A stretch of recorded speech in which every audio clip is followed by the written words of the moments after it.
السلام علیکم ورحمۃ اللہ وبرکاتہ۔ حامدا ومصلیا اما بعد، اعوذ باللہ من الشیطان الرجیم، بسم اللہ الرحمن الرحیم۔ وَأَتِمُّوا الْحَجَّ وَالْعُمْرَةَ لِلَّهِ۔ ناظرین کرام، درس چل رہا ہے حج کے سلسلے میں۔ کل کے درس میں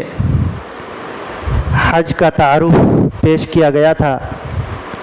آج اس کی فرضیت کے سلسلے میں گفتگو ہوگی۔ حج ہم مسلمانوں پر فرض ہے، ہم میں سے ان مسلمانوں پر جو کہ حج کرنے کی استطاعت رکھتے ہیں، چاہے وہ مرد ہو چاہے وہ عورت ہو۔ ہاں، عورت کے لیے ایک الگ اضافی شرط یہ ہے کہ اس کے لیے محرم کا ہونا ضروری ہے۔ عورت کے حج پر بعد میں تفصیلی گفتگو ہوگی انشاءاللہ۔ آج صرف حج کی فرضیت اور حج ہم پر آپ پر کیوں فرض کیا گیا، اس سلسلے میں بات ہوگی۔ جیسا کہ آپ حضرات کو معلوم ہے کہ حج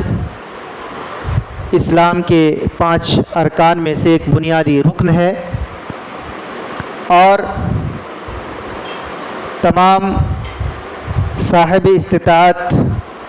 لوگوں پر یہ فرض کر دیا ہے اللہ رب العالمین نے۔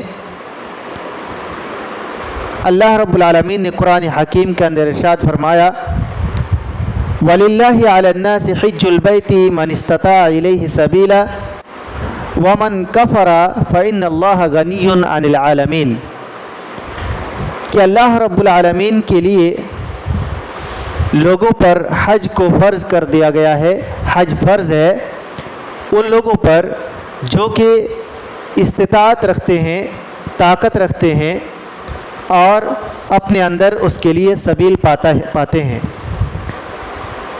وَمَنْ كَفَرَ فَإِنَّ اللَّهَ غَنِيٌّ عَنِ الْعَالَمِينَ، اور جو شخص انکار کرے، کفر کرے، تو اللہ رب العالمین سارے جہاں سے بے نیاز ہے۔ پتہ یہ چلا کہ حج ہر صاحب استطاعت پر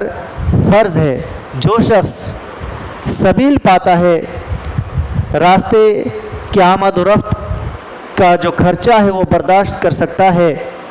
اور وہ عاقل ہے، بالغ ہے، مجنون نہیں ہے، دیوانہ پاگل نہیں ہے، بلکہ صاحب عقل ہے، ایسے اشخاص پر اللہ رب العالمین نے حج کو فرض کر دیا ہے۔ اس کو چاہیے کہ حج کرنے میں دیری نہ کرے۔ جب حج کی طاقت ہو جائے، صاحب مال ہو جائے، اس کے بعد اس کے لیے تاخیر جائز نہیں ہے۔ اللہ رب العالمین نے قرآن حکیم کی ایک دوسری آیت میں فرمایا، وَأَتِمُّوا الْحَجَّ وَالْعُمْرَةَ لِلَّهِ، اور تم لوگ حج اور عمرہ کو اللہ کے لیے پورا کیا کرو۔ یہاں بھی اللہ رب العالمین نے حج کو ادا کرنے اور حج پورا کرنے کی بات کہی ہے ان لوگوں کے لیے جو صاحب استطاعت ہیں۔ اور ایک جگہ اللہ رب العالمین نے حضرت ابراہیم علیہ السلام سے فرمایا تھا کہ وَأَذِّن فِي النَّاسِ بِالْحَجِّ يَأْتُوكَ رِجَالًا وَعَلَى كُلِّ ضَامِرٍ يَأْتِينَ مِنْ كُلِّ فَجٍّ عَمِيقٍ، کیا ابراہیم علیہ السلام آپ لوگوں میں حج کے لیے اعلان کر دیجئے کہ لوگ پیدل چل کر کے آئیں، یا لاغر اور کمزور اونٹنی پر بھی وہ اگر میسر ہوتی ہے تو سواری پر وہ سوار ہو کر کے آئیں، من کل فج عمیق، ہر دور دراز علاقے سے۔ تو اس آیت کریمہ سے بھی پتہ چلا کہ حج کتنی محترم بشان عبادت ہے، کہ جب خانہ کعبہ مکمل ہو گیا، حضرت ابراہیم اور حضرت اسماعیل علیہ السلام نے اس کی تعمیر کو مکمل کیا، تو اللہ رب العالمین نے اپنے خلیل علیہ الصلاۃ والسلام حضرت ابراہیم علیہ الصلاۃ والسلام کو حکم دیا کہ لوگوں میں اعلان کرا دیں، منادی کرا دیں کہ حج کریں آ کر کے اور طواف کریں اس بیت اللہ شریف کا۔ اس کے بعد ایک حدیث جو کل میں نے آپ حضرات کو سنایا تھا وہ حضرت ابو ہریرہ رضی اللہ تعالیٰ عنہ سے مروی تھی، لیکن اسی مفہوم پر اور ایک حدیث ہے جو حضرت ابن عباس رضی اللہ تعالیٰ عنہما سے مروی ہے۔ وہ فرماتے ہیں قام رسول اللہ صلی اللہ علیہ وسلم فقال کہ نبی کریم صلی اللہ علیہ وسلم لوگوں کے درمیان کھڑے ہوئے اور آپ نے ارشاد فرمایا، کیا ارشاد فرمایا؟ ان اللہ فرض علیکم الحج فقال الاقرع بن حابس كل عام یا رسول اللہ فسکت فقال لو قلت نعم لوجبت ثم اذا لا تسمعون ولا تستطيعون ثم اذا لا تسمعون ولا تطيعون کہ حضرت ابن عباس رضی اللہ تعالیٰ عنہما نے بیان فرمایا کہ اللہ کے نبی صلی اللہ علیہ وسلم کھڑے ہوئے اور فرمایا کہ تم لوگوں پر اللہ تعالیٰ نے حج کو فرض قرار دیا ہے۔ تو اقرع بن حابس التمیمی رضی اللہ تعالیٰ عنہ کھڑے ہوئے اور کہا اللہ کے رسول کیا یہ ہر سال ہم پر فرض ہے؟ تو آپ صلی اللہ علیہ وسلم خاموش رہے۔ پھر آپ نے فرمایا کہ اگر میں ہاں کہہ دیتا تو ہر سال کے لیے فرض ہو جاتا اور پھر تم اس کی طاقت نہیں رکھتے، وَإِذًا لَا تَسْمَعُونَ وَلَا تُطِيعُونَ تم لوگ نہ سنتے اس کو، اس حکم کو، اور نہ بجا لاتے، نہ اس کی طاقت رکھ پاتے۔ تو یہ ہے۔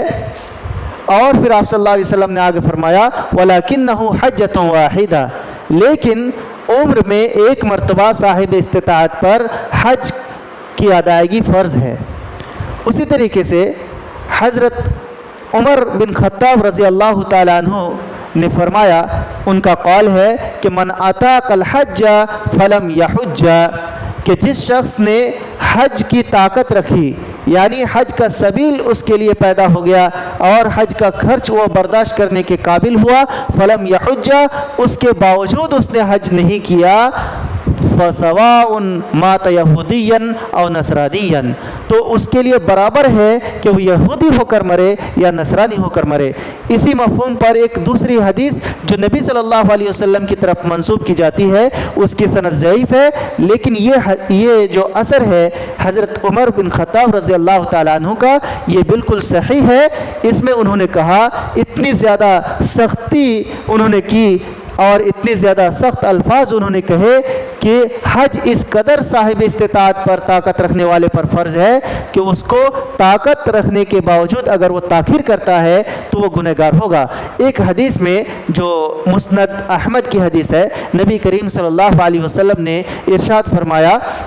کہ تعجلوا الی الحج یعنی الفریضہ فإن أحدكم لا يدري ما يعرض له یعنی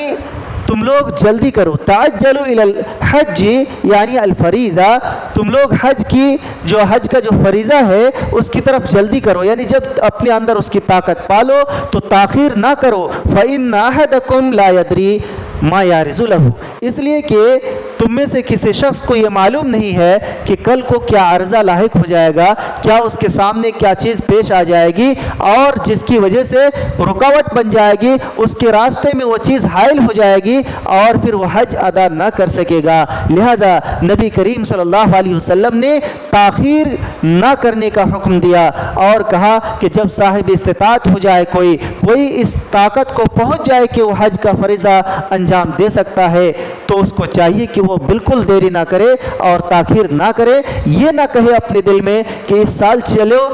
آئندہ سال کر لوں گا، چلو آئندہ سال کر لوں گا، اس سال رہنے دیا جائے، اس سال میں فلاں کام کر لوں، اس سال میں فلاں کام کر لوں، اس سال میں وہ کام کر لوں، یہ کام کر لوں۔ ایسا بہانہ اللہ رب العالمین کو بالکل پسند نہیں ہے، بلکہ اس کے برعکس اللہ رب العالمین کو ایسا عمل پسند ہے کہ اللہ نے کہا کہ کہ اگر تم صاحب استطاعت ہو تو تم پر حج ہم نے فرض کیا ہے، لہٰذا اس میں تم تاخیر نہ کرو، اس لیے کہ اللہ رب العالمین کو تاخیر عبادت میں پسند نہیں ہے جب وہ صاحب استطاعت ہو جائے، جب بندہ اس کی مکمل طور پر اور ہر اعتبار سے اپنے آپ کو پرامن پائے اور اس کی طاقت بھی وہ رکھتا ہو۔ اس کے علاوہ حج کی فرضیت پر اور بھی بہت ساری حدیثیں ہیں، لیکن صرف یہ حدیثیں اور جو آیتیں پیش کی گئیں صرف یہی حج کی فرضیت کے ثبوت کے لیے کافی ہے کہ ہر صاحب استطاعت پر حج فرض ہے اور تاخیر اس میں برداشت نہیں کی جائے گی۔ اللہ رب العالمین سے دعا ہے کہ اللہ تعالیٰ نے اگر ہمیں مال و منال سے نوازا ہے تو ہمیں اس فریضہ حج ادا کرنے کی توفیق عطا فرمائے، آمین۔ السلام علیکم ورحمۃ اللہ وبرکاتہ۔